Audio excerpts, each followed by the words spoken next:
Hey everyone, welcome to Singles from the Frontline, your every Wednesday live broadcast brought to you here by Frontline Gaming. We are your hosts, Kicker, the chief of cereal and sigilite of FLG. And I'm Seth the Mad Dog, the guy that hits his microphone and your competitive correspondent. Kicker, Dude. look at this. Can we just talk about the obvious right now? Do you see that? Okay, so if you are listening to our podcast, you are missing out on the beautiful visual aspect of this podcast. Every Wednesday live at 8 p.m., 9 p.m. Eastern Standard Time, 8 p.m. Central Standard Time. We are a live podcast, and you get to see the visual element of the show. Seth, describe what we have on screen right now. Well, the chat a few weeks ago when we were talking about getting stickers made of ourselves, we were trying to think of what characters we should be, and they really started calling us Shrek and Donkey. And I've been called Shrek before, so we leaned into that, folks. And I actually commissioned an artist to create us the Frontline Gaming Shrek and Donkey characters that you see here, which already are being made into stickers for Kicker and I to distribute around at the next Frontline Gaming event, which is LVO. I gotta say, man, like I think they got my likeness pretty good with the donkey there. Yeah. I mean, I think I'm pretty good. I was behind the sticker. I noticed. I guess I'm the gingerbread man for Nikki. We can add you on, buddy. We can add you on. I feel left out. I don't think I've been in a show for like what, a whole week, 2 weeks maybe. So no. This is our tech priest here who handles all the button pushing in the background. Thank you. No, we should add you to our wonderful sticker. Boop, boop. I'd love that. But yeah, no, I do love the stickers. Seth, thank you for commissioning this, and I can't wait to share these awesome stickers at events. So Kicker, what have you been up to, man? What have I been up to, dude? Well, I got to say I'm very excited. I picked up my brand new van. Like, this is one of those like camping expedition rig kind of things. I spent a lot of time on the road, so for about 6-7 years now, I've always had some sort of form of car, house, wheel thing, and I just got a brand new one, which I'm really stoked about. Yes, I know I can't speak, and I'm not even the sick one. You are the sick one, Seth. Yeah. But wait. I got to show off. I got to brag. I have gotten, like, despite picking up my van, I got a little hobby progress in. Yeah, there we go. If you're looking at the screen right now, I've got the last few of my Squighog boys coming together. I've got the riders painted separately from the mounts. And yes, that is a baby monitor on my hobby desk because #dad life. That is my life right now. It is wonderful. I love being a father. Everything's great. Okay, moving on. How are you doing, Seth? I'm recovering from a stomach bug. So if I seem a little less enthusiastic tonight, folks, it's not because I don't care about what we're talking about. It's because I've been not keeping solid food down for a few days, but I'm on the mend. Are you sure it's a stomach bug, or did you have Chipotle? No, I definitely didn't have Chipotle. Okay. It was a blessing from Nurgle. Many Nurglings were created. I am sorry for that graphic content. But before that, I did some painting. I've been working on some kill rigs and commandos, trying to get those finished up for LVO. Just, last week with us taking the time off, I had some time just to kind of relax and watch some movies, and then work on the house, because home ownership has all kinds of fun perks, like fixing your AC December 31st in Alabama, because you're like, why did I need my AC? It's Alabama in winter, but I'm apparently going to have to fix this, and so just doing that kind of stuff.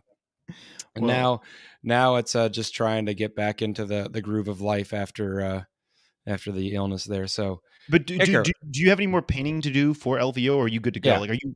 Yeah, okay. I've got to finish Makari, like 7 commandos, 3 distraction grots, and 2 kill rigs. Oh wow! All right, yeah. So you have some work to do, but they're all like in progress right now. Well, get your shit together. It is very doable for me to finish those. This setback will not stop me from finishing those. So, not a big deal. I believe in you. I believe in you. Let's take it into the industry news real fast, guys. Some new products from the GW front. We've got that Eldar Chaos box that's been announced. It's a little old news now, but we didn't have a show last week. It's kind of cool. New Eldar models. Everyone's excited about that. New Chaos models. Everyone's excited about that. But then we've also got more Eldar models that were released this week. These are the Eldar Guardians, and I was like, gosh, it's about time, right? Like, these guys needed it. I don't even like Eldar. Come on, like, these models were so badly needed. I'm so excited. But did you see the new upgrades? There hasn't been much commotion about it, but it looks like there's several new weapon upgrades for this kit. Yeah. I haven't seen much myself, because again, I've been in a hole. Yeah. Yeah. But yeah, I'm excited to finally get some new sculpts for those Eldar players, so they can Badly finally needed. stop complaining. Because by God, I think an Eldar player at this point can tell you the date of every single kit that's been released, because they've been harping on that for years. Oh my gosh, yeah, man, yeah. And like, you know what? No one wants to play. I mean, listen, I would never even consider joining an army that has such old models. But now that they got the new troops, you know, and we know they're getting all these other new kits in the larger box. Yeah. I think obviously there's gonna be a lot of new people jumping onto the army just because of the new models. But I think the old veterans will be very happy as well. I thought you were going to say that you would never play Eldar because you have taste and dignity. You said it, not me. But yes, that might be part of the reason as well. But talking about things from the past and ancient history, did you check out that new that re-release of the 3rd edition box with the Black Templars and Drukhari? I was so confused for them doing that. Like, I was like, I mean, cool, like nostalgia, but also like, was there demand for this? So there has to be, right? Because there's a lot of diehard Black Templar fans, and that box is what made them a diehard Black Templar fans. When they were little kids, they got the 3rd edition box set. It had Black Templars on it, and then for the rest of their life, they love Black Templars. So there's a little bit of nostalgia there. I'm not really a fan of the old Drukhari. I guess they were Dark Eldar at the time. I think the sculpts look a little weird. Some people like them. I'm like, not a fan, but whatever. They are super pointy and break super easy, even for those old sculpts. But you know what's missing from this box that I'm very frustrated about? I mean, if we're talking about nostalgia, I want the good and the bad. It's those trees. You know what I'm talking about, right, Seth? Yeah. We were talking about them pre-show. They had one sprue cast in brown, one in green, and they would be like a stem brown segment and then a leaf green segment, and you would like Lego them together. But they were fragile as crap. And that's probably why they didn't include it in this re-release of this old box. But I still want, like, I want my old crummy trees. I mean, like, that's part of the nostalgia there. Hey, I probably got a few broken ones kicking around somewhere.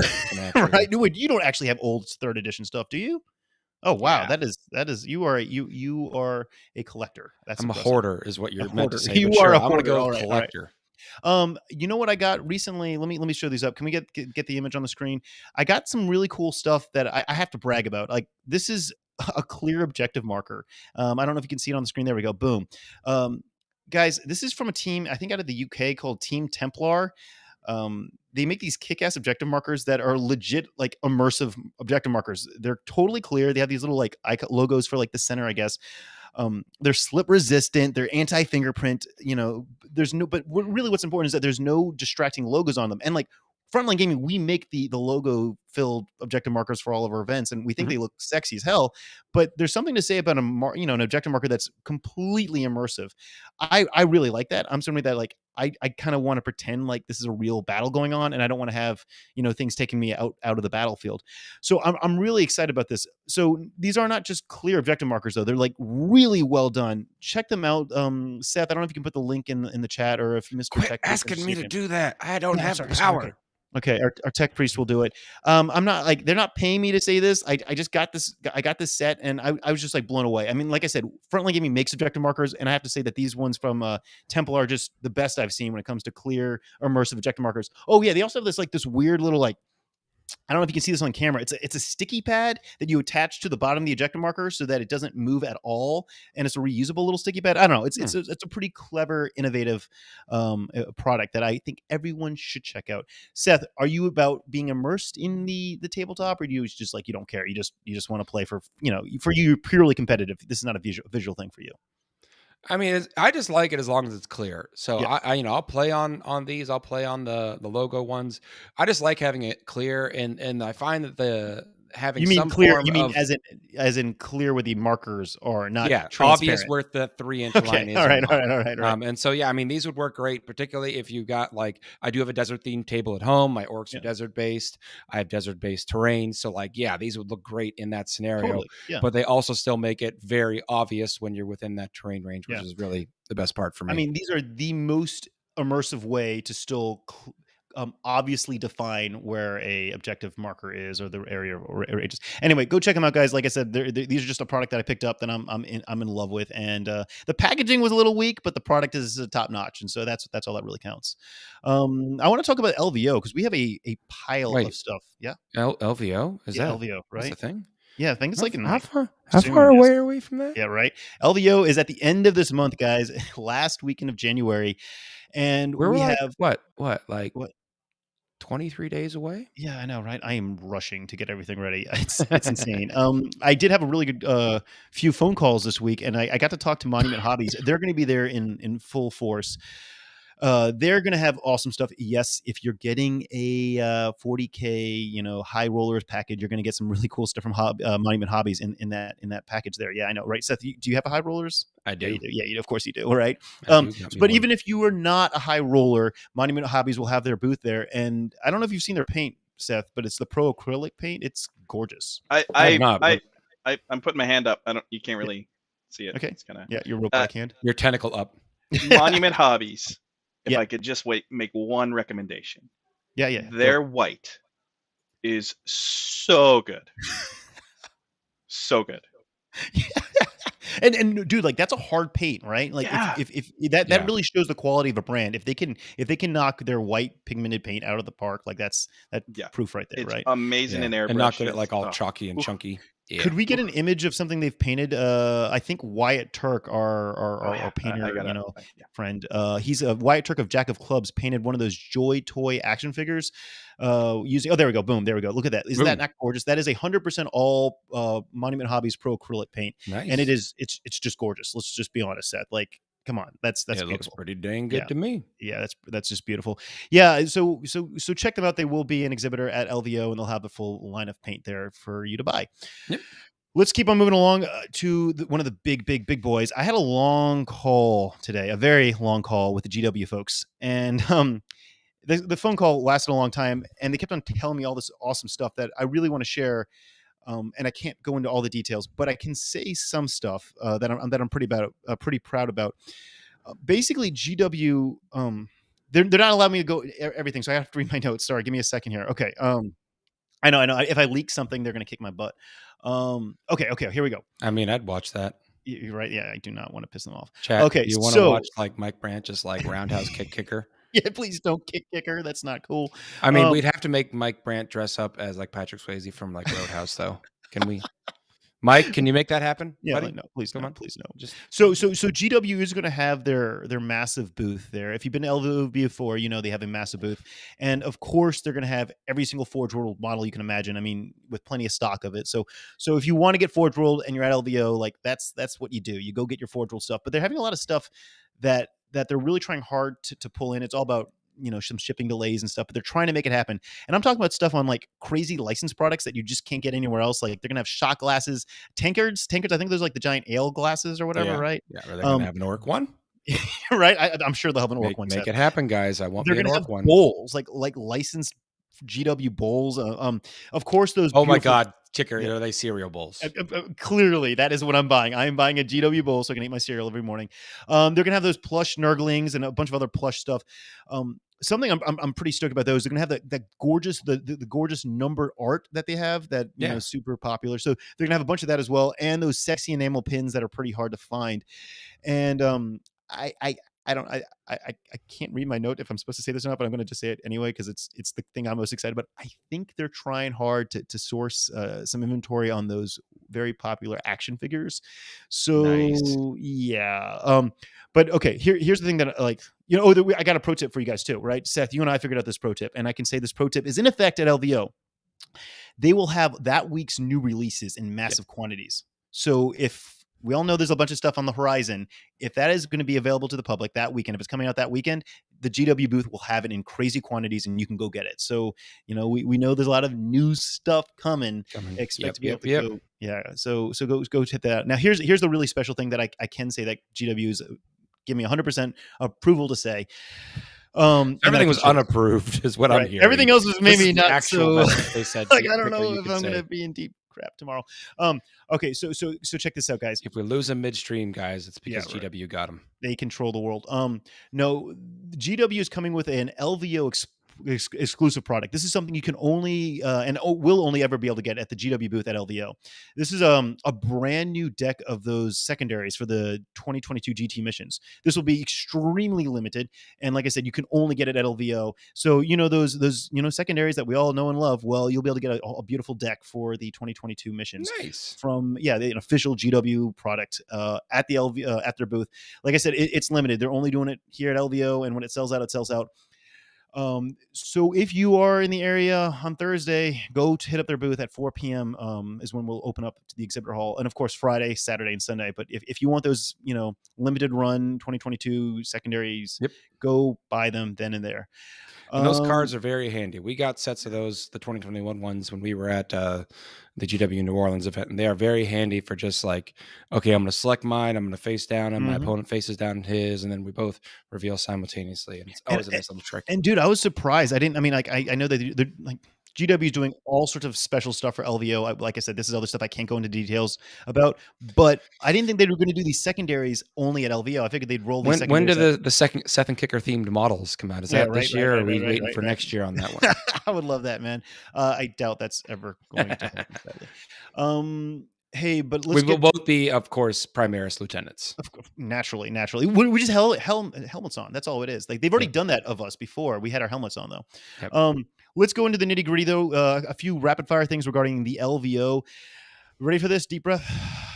Mask will be worn regardless of your vaccination status. This is confirmed. This is what's happening. Everyone will need to wear a mask on site. It doesn't make a difference if you've been vaccinated and boosted 3 times over. You got to wear your mask while you're in the hall. That's we're going to be following exactly the guidelines present in Clark County, where Las Vegas is taking place. If you are flying internationally, you're going to want to get one of those at-home COVID tests, assuming your airline allows it. It seems like most airlines flying to and from the UK are allowing it, but check with your airline. Basically just bring an at-home test with you. We don't want you to be at LVO scrambling to try and find a testing center so that you can fly home. That's just no fun for anyone. Also, guys, yes, the new Custodes and Gene Stiller cult codexes will be in effect as per our player packet. The player packet states rules after the 15th are not allowed. The FLG judges intended for this last rules drop to be played, so this was all done intentionally. GSC and Custodes will be allowed to be played at LVO. Woo-woo. Yeah, right. There's a few excited GSC players there. I'm excited for some variety. Right. And guys, no, we're not changing the format. A few people have asked again, and then emailed me, and then texted me and sent me emails. No, we are not changing the format for LVO to use the next season chapter approved missions. The LVO is the season finale. So yeah, we're going to be using the existing rule set, but literally right after that, rolling right into Cherokee in the next month, that will be using the new missions. There will be a bar. People always want to drink. There will be a bar open from 10 a.m. to 6 p.m. in the Champions Hall, as well as another bar and a full concession stand outside in one of the halls. And we will be having breakfast and lunch served throughout the day. No dinner. You have to go off-site for dinner. Sorry, guys. The Wi-Fi, that was another thing people have been asking about. Wi-Fi will be in the if you're a guest at the hotel, you're going to get Wi-Fi included with your guest room for up to 2 devices, and that should work in the conference center. Is that through anyone at the hotel, or if you booked in the LVO room block? Yeah, I got the LVO room block. It's guaranteed. I can't promise you if you didn't book it through our room block, you might have one, but I know with the LVO room block, you get 2 access codes to use the Wi-Fi, and I've triple checked, and they say the guest room Wi-Fi should work in the conference center. It's not super high speed. It's kind of your standard coffee shop Wi-Fi, but it should be able to do the trick for you. All right. And yeah, guys, because as of last week, you guys were all talking about coffee and espressos and donuts and what we wanted to have food. And this is why you listen to our show live and you join in on the chat. You guys voted, you told us what you wanted, and we're going to make it happen. We're going to have the standard cheap ass drip coffee and breakfast sandwiches, not donuts, because apparently you guys are crazy and you don't want sugar. You want like something more substantial. Kicker, not all of us can live off sugar. Some of us are diabetic. Oh, I'm sorry. I'm sorry. Okay. But there will probably be a few pastries because I'm demanding it. But yeah, there will be coffee and breakfast sandwiches early in the morning for you to grab your food, so you don't have to get stuck in the long line at Starbucks before coming into the hall. Seth, take it away. What do we got happening in the FLGN? Stuff. I'm kidding, guys. So yeah, that's everyone was kind of taking a slow week there. This week, Grim After Dark was bringing Adam Solis on to talk about the we'll call it the fun and the challenges of judging 1,000-person event.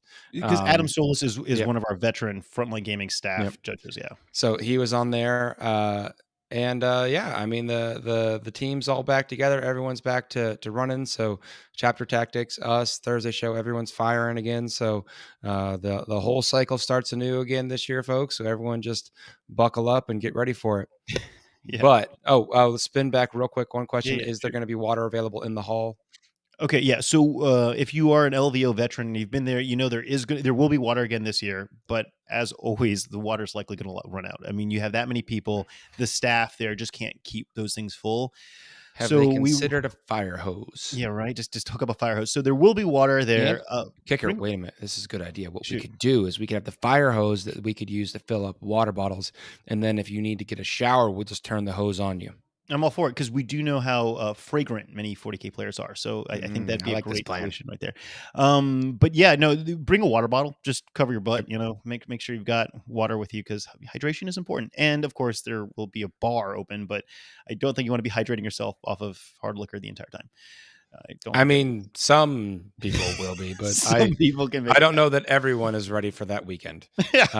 Let's bring on our guest, the main segment, probably what like 80% of people are here for, not you and me. Yeah. Let's bring him on. Our guest tonight is Leo Correa. Leo, am I saying your last name right? Because I realize at this particular moment in my life, I don't know if I actually pronounce your last name right.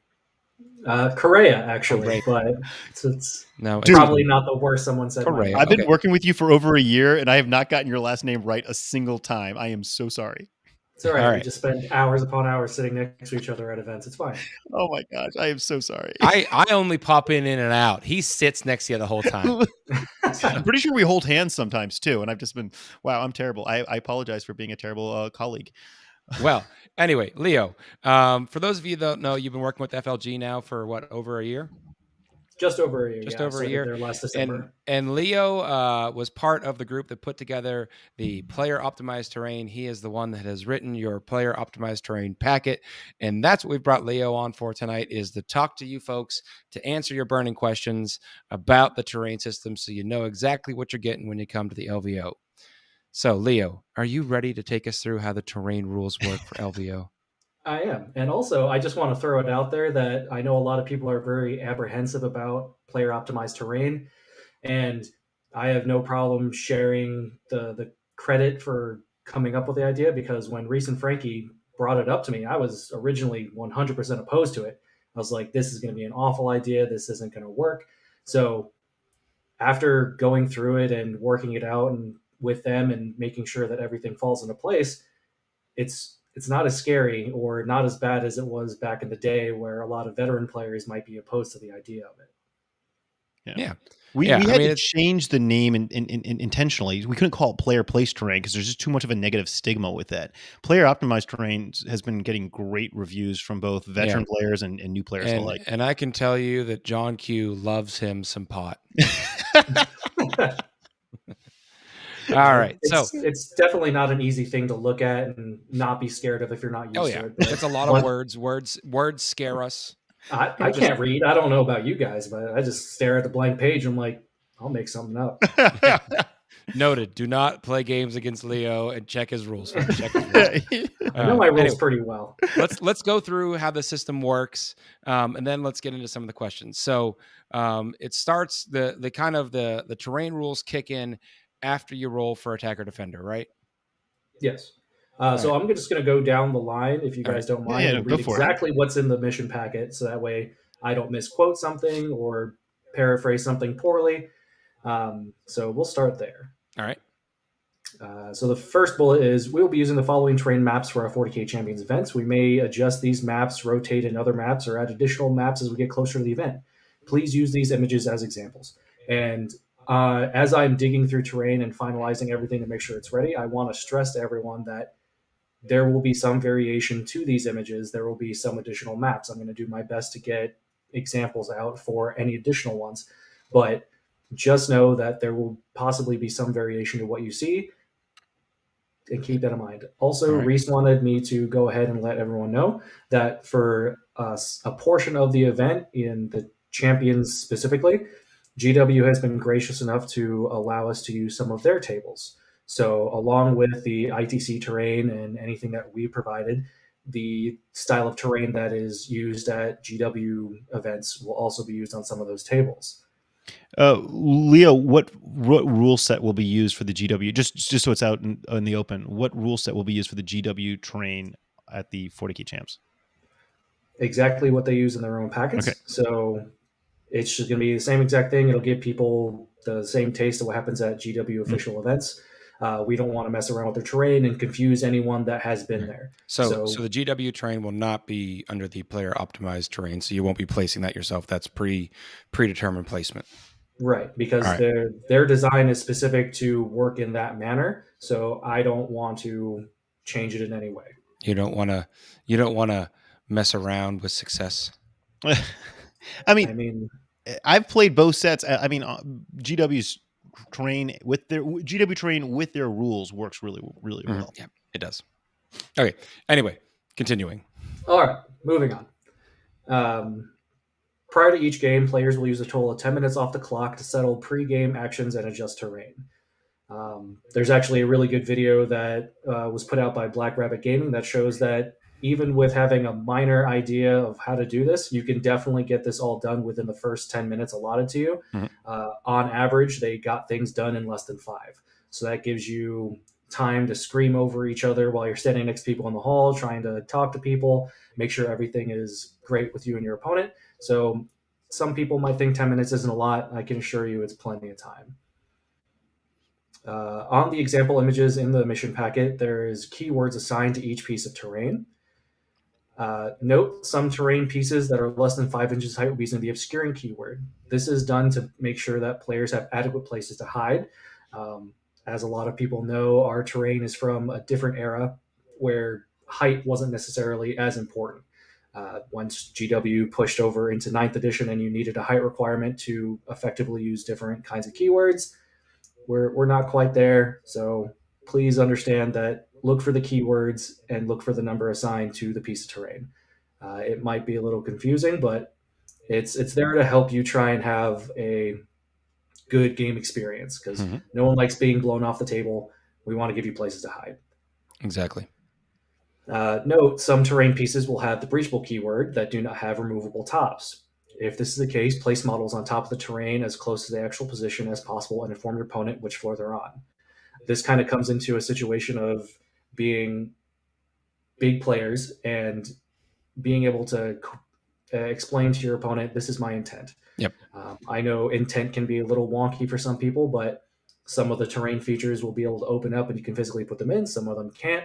Just know that if they're breachable or scalable, you can go ahead, move your models in there and explain that to your And a lot of times people will do that too, just for ease of play. Like, I'm not going to fiddle with putting these in the bottom floor. These are on the top floor for they're easy to see. And I'm just telling you they're on the bottom floor. That's also a nice way to keep the models easily seen so your opponent remembers that those models are there too.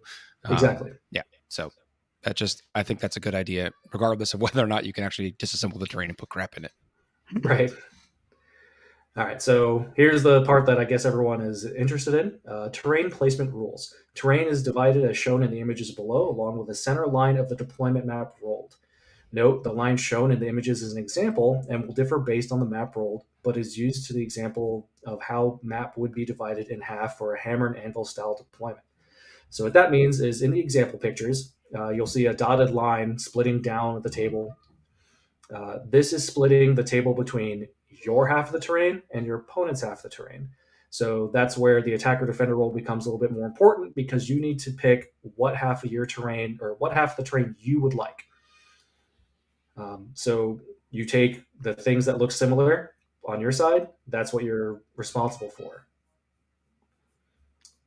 And again, as things should be similar, there might be some variation between it, but hopefully, especially on the beginning of the days, stuff will be split apart so you know exactly whose half is what. So to be clear, depending on how the table is split, the halves of the terrain on a particular terrain set might change between missions because of different deployments.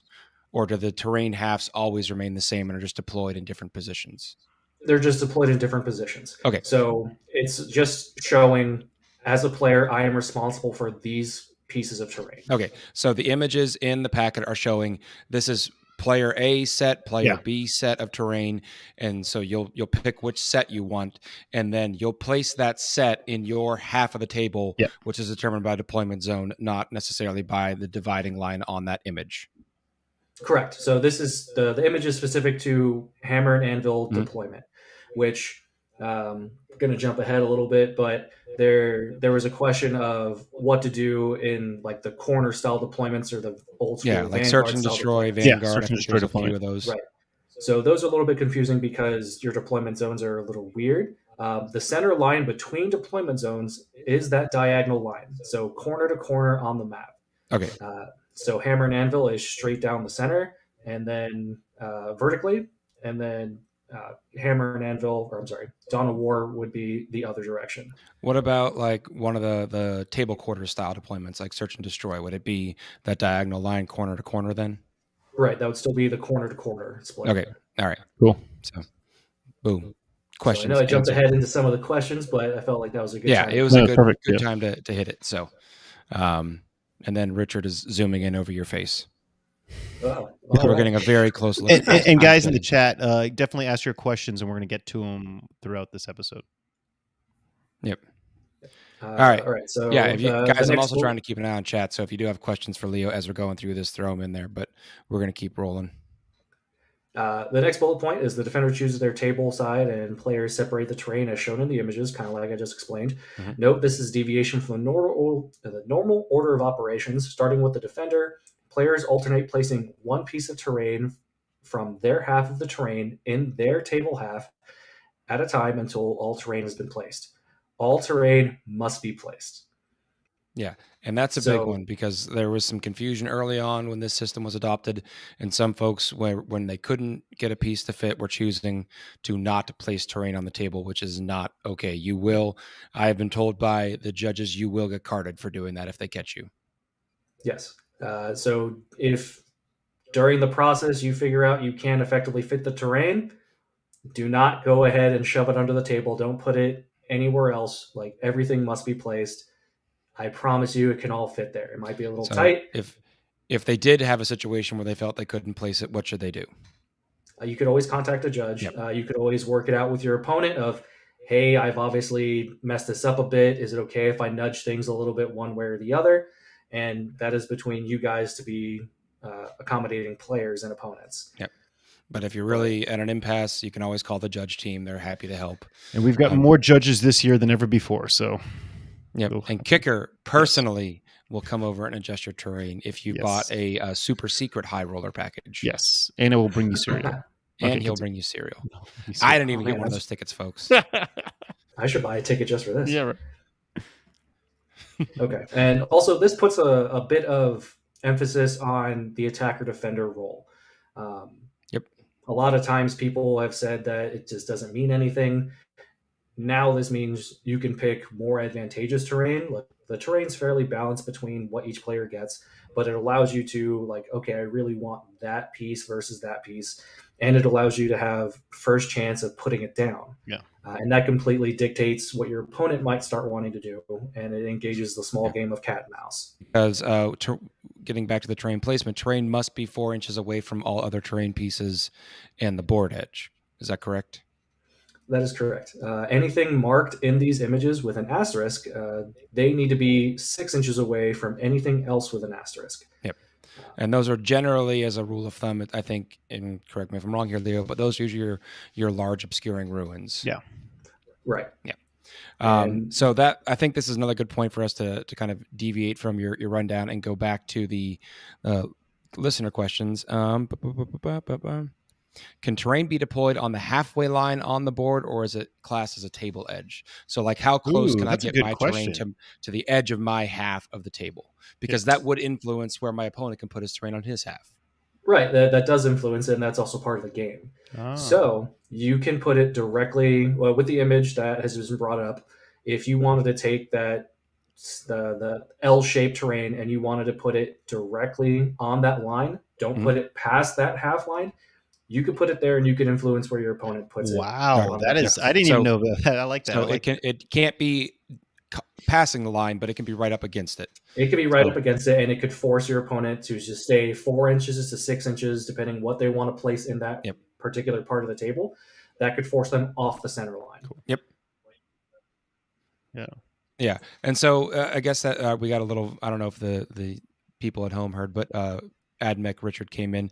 The orc set here is unique in that it has one piece that's getting literally bisected by the middle line. How do we function with that? Massive building, yeah. So specifically for that terrain or any terrain situations that might come out in the future, if there's a piece of terrain in the center of the image being bisected by that dotted line, that is where that physical piece of terrain will remain. So on every single orc table, that big building will be in the center of every single table. Unless there's a center objective, then you slightly move it up or down a little bit, right? Correct. So again, going back to where the center line between the two deployment zones are, in this example, it's the hammer and anvil style. In any case where that there is a objective in the center of the table, obviously the objective can't be in the terrain feature, so it needs to move. The defender, their first piece of terrain will be that center piece, and it'll shift up or down that vertical line until, or as little as possible, until that objective is clear. All right. So so in the missions with a center objective, the defender gets to move that, and they move at the minimum distance it takes to clear the 40 millimeter objective token, right? Exactly. Right. Because So a lot of people that are going to means- use the objective markers like Kicker was showing earlier, the 3-inch ones. You don't have to clear the full 3 inches, just that 40 millimeter center Yes, portion. that's small. Right, just where the physical objective would be, not the area that would be scoring the objective. Circling So- back around in the chat real quick, just to hit a point. Blake asks, asterisk terrain has to be 6 inches from other asterisk terrain or all other terrain. I believe it is all other asterisk terrain, not all terrain. Is that correct? That is correct. So asterisk must stay away, or must stay 6 inches away from any other asterisk. So in the image that just got scrolled up here, you can have those area terrain pieces be as close as 4 inches. It doesn't matter that they're sitting next to a ruin. And that also means that anything without the asterisk can also be up to 4 inches. So your cargo container and that pseudo forest section can be fairly close together. Yep. So asterisks only have to stay 6 inches away from other asterisks. So you can get the other terrain 4 inches. So yeah. What else are we missing in the bullet points, Leo? Let's see, where were we? We've been jumping around a bit. We have been. Sorry. Okay, so we covered the orc table in the center. I think we're just down to keywords. Not quite, because we've got to cover fortifications. Oh, true, we do. Fortifications. If either player has a fortification, they may place it on the table for the purposes of measuring space during this step, but it will be deployed but it will be deployed following the normal rules. So if you do decide you want to bring a fortification, we don't want to tell people, well, you're out of luck. You got to figure that in at some other point after you did it. You can put your fortification down as like an early deployment step because it typically will get deployed with your army. So that allows you to try and figure a way to wiggle it in. Yeah, I like that. Makes it functional. I believe. Was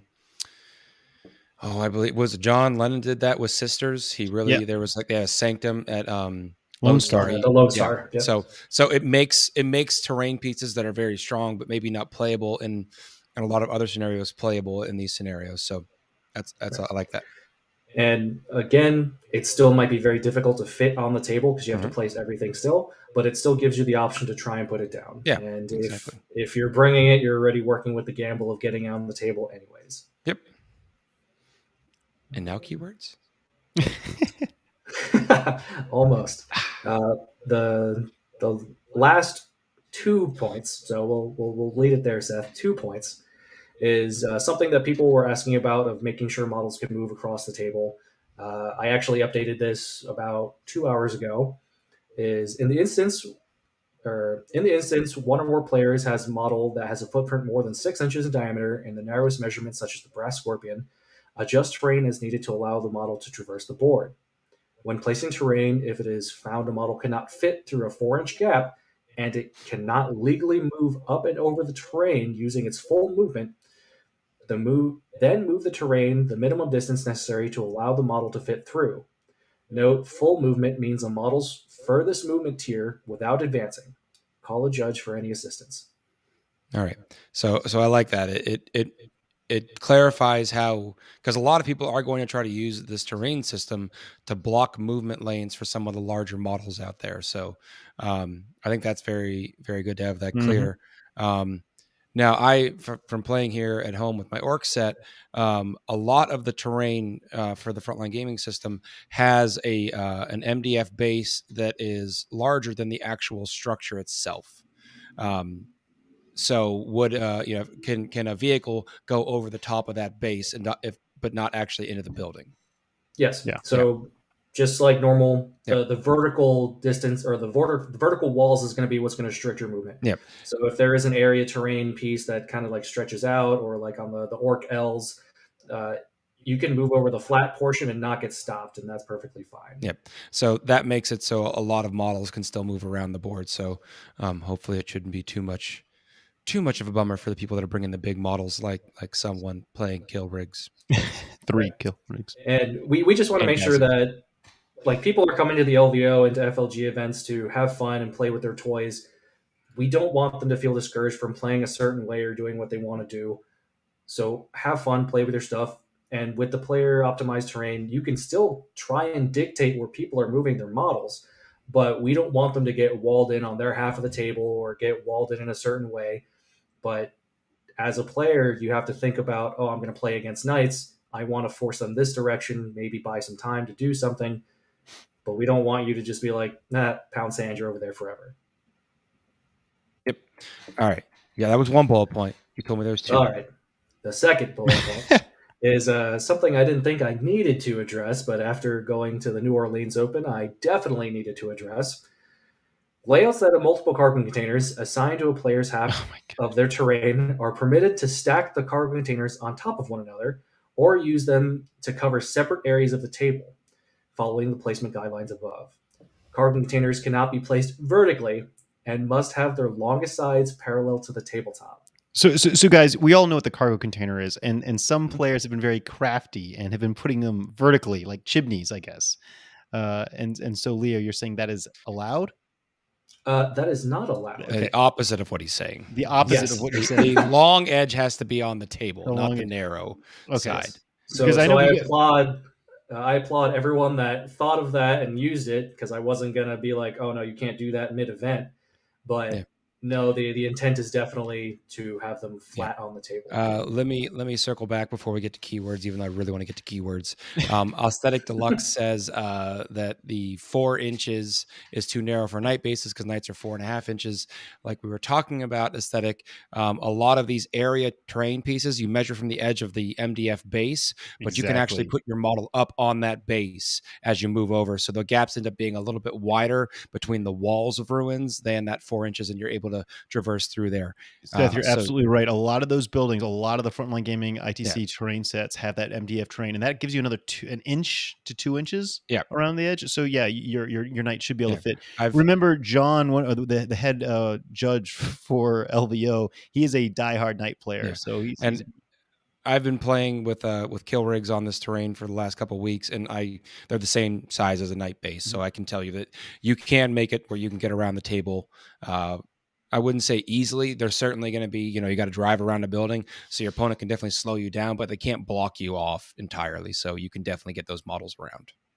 Yeah, and like I was saying before, the clarification that we did put in today is strictly there to make sure people can play the game and have fun the way that they want to try and do it. Yep.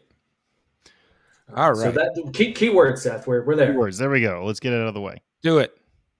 All right. So just like out of the GW mission packet, got the 11 different keywords: defensible, breachable, difficult ground, dense cover, unstable position, exposed positions, obscuring, light cover, heavy cover, scalable, and inspiring.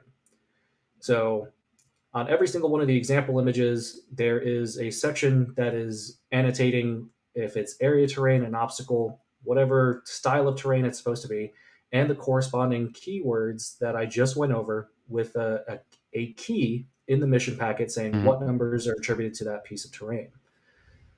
Which, since everyone is here and listening, specifically on the orc terrain set, the little wall banner or the copyright safe tower banner. There we go. I can wog. That is an actual physical terrain feature that is supposed to be placed on the table. It doesn't go on top of other things. It doesn't get thrown on the table. Yeah, you're talking about the little orc face on the little cross almost. Right. It has its own keywords. It has its own effect. Reese is very proud of those, of making those. He wanted them implemented on the tables, so they are there. So make sure that when you're playing, they get placed appropriately and not stuck on some other type of building or anything like that.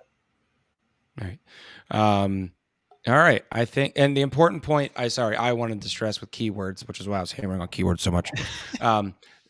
Terrain pieces that look very similar between tables may have different keywords on different terrain sets. Good point. So that is really important to check each time you're setting up your terrain, to check the keywords for that set, because sometimes, and I think, for instance, there is one set of tables where there is a set of trees that are obscuring, versus other tables they are not. And it's really just best practice, right? You get to a table, you meet your opponent, you quickly say, okay, these pieces of terrain have these. You just review it, just do it really fast so that you're all on the same page. Yeah, you don't want to get mid-game and get surprised by something like that you didn't check the packet, and your opponent's like, hey, you can't shoot through that woods, it's obscuring. And you're like, but what? So just make sure you check. 90% of the time they're going to be the same, but it's always just a good, you're already going to have to pull up the image anyway to see which half of terrain is whose. So you might as well check your keywords while you're doing it. And that's a good thing to also just go through with your opponent. Hey, this one's got obscuring, this one has dense, so everyone knows exactly what's happening. Mm-hmm. Right. Thanks for bringing that up. All right. I think that's the entire terrain packet. There we go. Boom. Guys, I think it seems like it's a lot, but really is pretty intuitive. I am not gifted with being a good player or a guy to latch onto rules quickly, but I got the hang of this really fast, and it allows you to basically build your dream deployment zone. At the end of the day, that's all you're doing, right? You're not impacting your opponent's deployment zone. You're only impacting your own.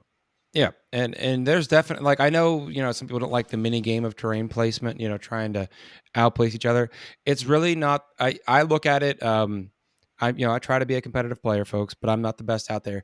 I look at it not screwing myself more than screwing my opponent, because I have screwed myself on a few test games where I've made my own bottlenecks for my kill rigs. So if you're concerned about it and you're trying to perform well at the event, just take a few minutes, practice it. Practice your placement, and then go through your first turn movement and see how it works out for you. So it's really not that bad. Once you get used to it, I've actually been doing it a bunch on TTS lately with some guys. We actually built a set in TTS. Oh, cool. And everyone who's the first time they've done it, they're a little uncomfortable with it. After you do it once or twice, you start to get the flow of it really easily.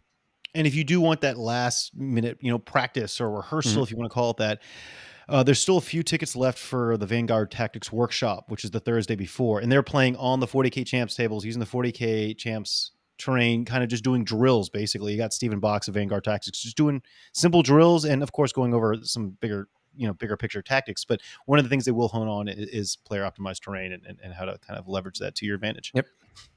All right. Cool. Leo, I think it's time for the hard-hitting questions that we haven't gotten to yet. Buckle up, buddy. 1 second right before we do that, though. I do want to stress to everyone that at the end of the event, when we send out the survey for feedback and everything, we do pay attention to it. That's why player optimized terrain has gone through different iterations as we've gone over the past few events. If you have legitimate,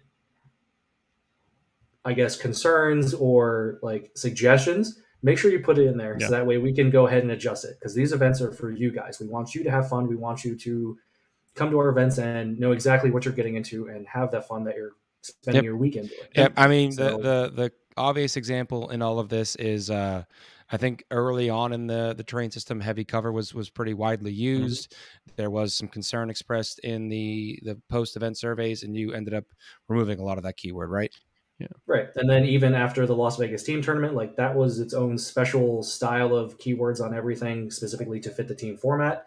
A lot of people said that even still there was too much obscuring, which I didn't think that was a thing. So they must not have seen the WTC tables. Right. Oh man, that was an interesting packet.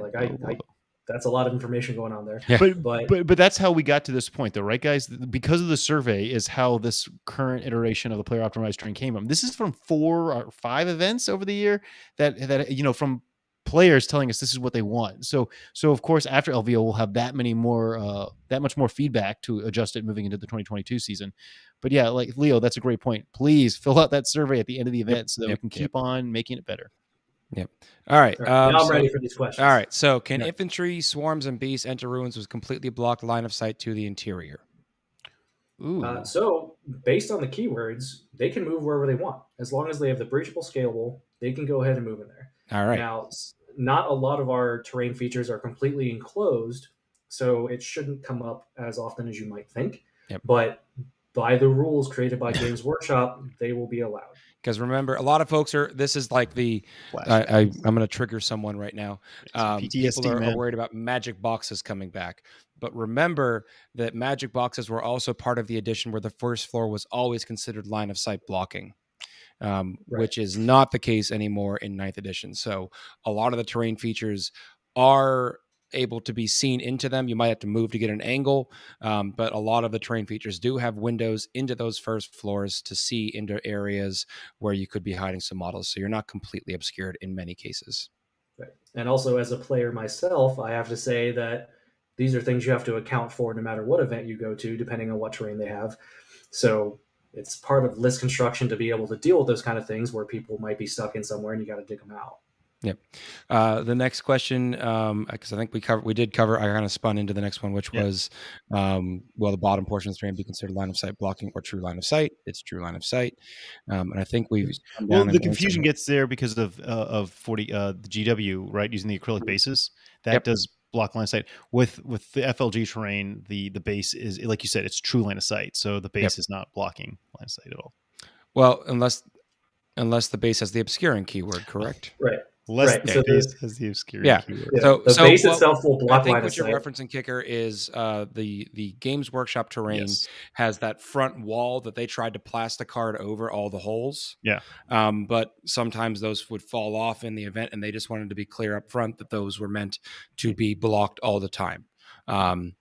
So the keywords still apply all the way to the edge of the base of that piece of terrain. So if you are drawing line of sight over a base of a ruin that has the obscuring keyword, that base would still obscure. Yeah. Correct, That's Leo? Correct. Okay. That is very correct. If I had all the time in the world, I would love to start boarding up windows. Unfortunately, I come on, you can do that for us, right? Can we make him do it outside? He was complaining about not getting outside enough lately. I've been outside in the cold quite a bit. It's Vegas cold, but that's Vegas cold. Still kind of cold. We got 2 more terrain questions, and then we'll move on. I got some more listener questions at the end. Yeah, the charging one. So, can you charge through walls? Yeah. Can a model standing 1.01 inches from a wall be unchargeable because nothing can get in engagement range? That's a good question. As far as I understand, according to the official rules, that is how that can work. I don't want to say what the LVO ruling is because no one likes interactivity. So I don't know if the judges specifically have referenced saying that is yes the case or no, it cannot be done. So check the FAQ once the judges push it out. Well, I think there's a few things to remember here. One, the wall actually does have some thickness. The current rule for combat is within 1 inch. So if I think the scenario they're referencing is I put some infantry in a building, it's breachable for my infantry to go into it, but Leo, you're charging a knight at me, or something to that effect, where you can't get within 1 inch of my base because of where I've positioned in the wall of the terrain. That infantry would be not accessible by that unit. Again, remembering that a lot of these terrain features are going to have windows so they can be shot. But the other thing I think they're referencing is if you were saying same scenario, I have orcs in a piece of terrain and you're trying to charge guardsmen in, it's theoretically possible to put a piece of a model in a space where you can't fit the other model without it clipping through the wall. But in like 90% of those scenarios, you can always just charge up a level and have that 5-inch vertical engagement and fight them from there. That is true, yeah. So definitely, if that's a question that comes up in your game, get the judges involved if you're concerned. But in the current rule set, for just the game in general, there's a lot of ways to work around it to really make a model not completely unchargeable, as long as you have something that can go into those breachable terrains, which is probably something you should think about when you're writing your list. Because if you write a list with nothing that can go into breachable terrain, you might not have the best day. Ouch. Yeah. Hey, ask Leo the question about the defense. Yeah. Was defense line as a keyword left out on purpose? And if so, why? There wasn't anything really that we have that would aesthetically fit defense line. Yeah, we have some barriers, but when you kind of just start throwing those on the table, that makes things a little wonky for playing. So we just decided to leave those off. If you do see barriers on the table, those probably need to be put on the area bases just to give some more 3-dimensional space on it. but there wasn't anything really that we wanted to use defense line on. All right. Well, hang out with us for a minute, Leo. We're going to go through the ITC recap, and then we're going to get to the end of our listener questions. So let's see. Magical Tech Priest Richard, can you make pull up Leo our go ITC away and pull up our ITC rankings? No. It's Okay. Whatever. It's coming. It's coming. Start taking us Seth into He it. was talking to people in chat too much and not talking to us and doing his our job. tech priest can't multitask. What? Seth, take us into the comp 40K comp if you can. Okay, there we go. So for the 40K competitive track, not a lot of motion over the holidays here, folks. So number 1 is still John Lennon. Number 2, Brad Chester. Number 3, Sean Naden. Number 4, Manning Chima. And number 5, Jack Harpster. I have it on good authority that all 5 of these gentlemen will be at LVO. Yep.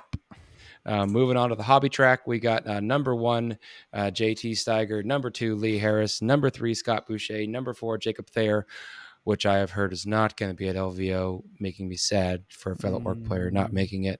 And number 5, Noah Beto.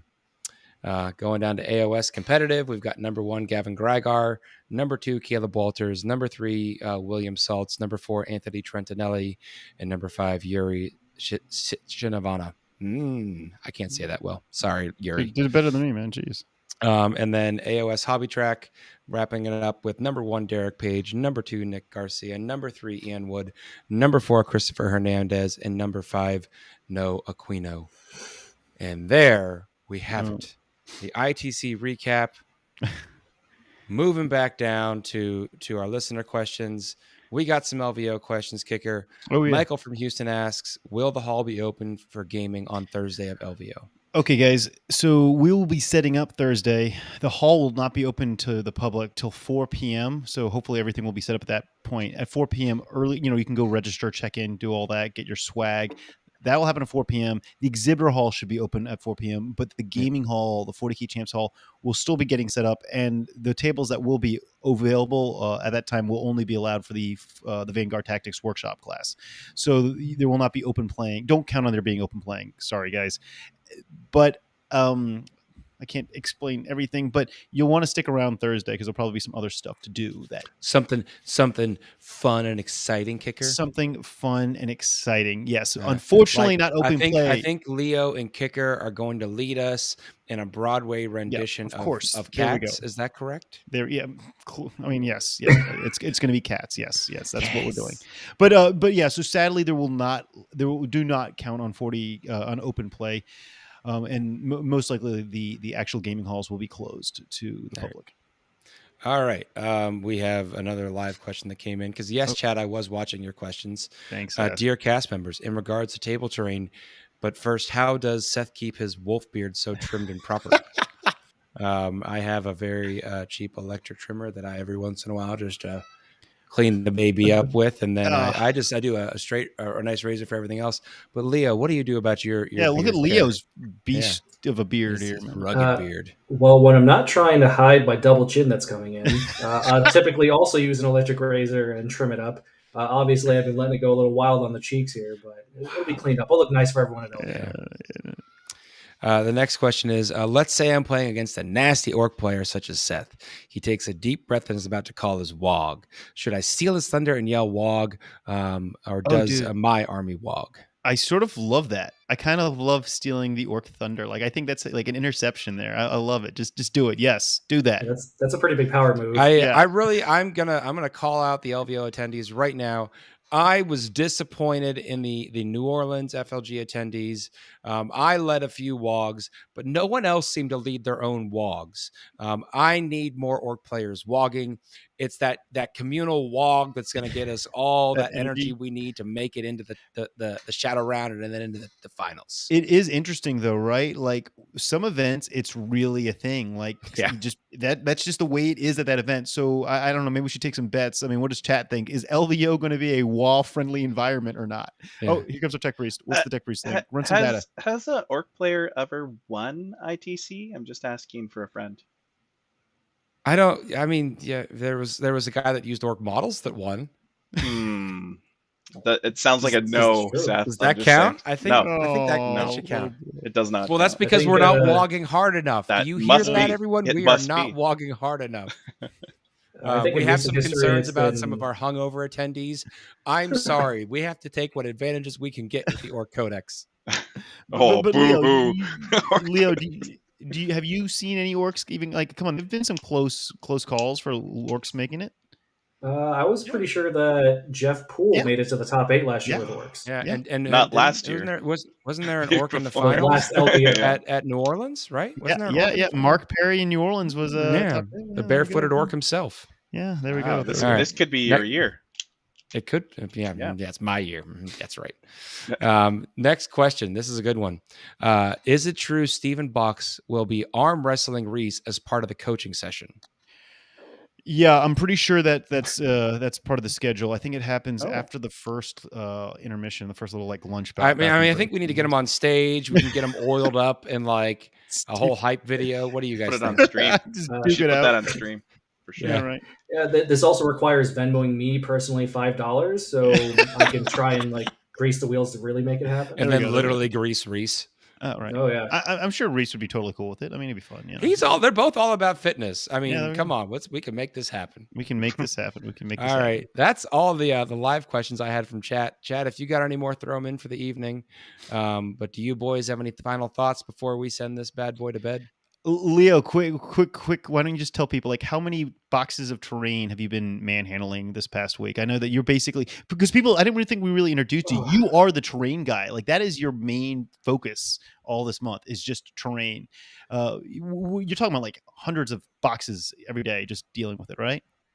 Not every day. Okay. Since Chris has taken over the secondhand shop for me. Yeah. So anyone that was dealing with me, sorry, I won't be answering your emails or handing out quotes anymore or anything of that nature. So you've got a new daddy. Yeah. But Is the new daddy more or less generous than you? I actually don't know how he started running things, but the best way to find out is send in a quote and All right, try and let's find deal with out. the secondhand I shop got some yourself. towel I got to move. Hey, but Yeah. but Leo, maybe you can like let the listeners know that there might be some colored terrain. Is that true? Will we have some? Oh no, there is definitely plans to have the new FLG colored terrain Sweet. sets for people to play on at the event. Are they going to be for sale? I don't know for sure that, but there are some interesting things that might be for sale at the LVO. Oh, dude. Okay, guys, no, seriously. If you're at LVO, there will kind of like we surprised you at New Orleans with a surprise kind of product. While you're at the LVO, look around. There will be something new that has yet to be announced that will be there. It'll be right in your face. I'm sure you'll see it. And I think we might be selling some of those, right? Yeah, we'll see. I think the plan is definitely to be selling as much as we can, and that thing will be on the merchandise list. Okay, cool. That thing. So yeah, we're not announcing a singular thing. It's a singular thing. I figured it out, guys. We have no plans to announce it. You just have to go find It's the FLG official arm wrestling table. They're debuting it with the Stephen Box Reese match. There you go. Yeah. Well, Leo, thank you for all your hard work. Seriously, getting us to this point for LVO. We I mean, we're a did few forget weeks one out. important question, Kicker. Yeah, shoot. It's your question. Oh, it's my question? Oh my What's the gosh, how did we question you forget this? ask all our Leo, this is critical. Yeah. One of our chat members asked, I can't believe I forgot this. I am so sorry, Leo. Please do not forgive me for forgetting to honor you with this question. Leo, what is your favorite sugary breakfast cereal? Go. It's actually a toss-up between Fruity Pebbles and Lucky Charms. Oh, wow. Okay. All right. I can Lucky Charms. People Yeah. don't say Lucky Lucky Charms Charms? enough.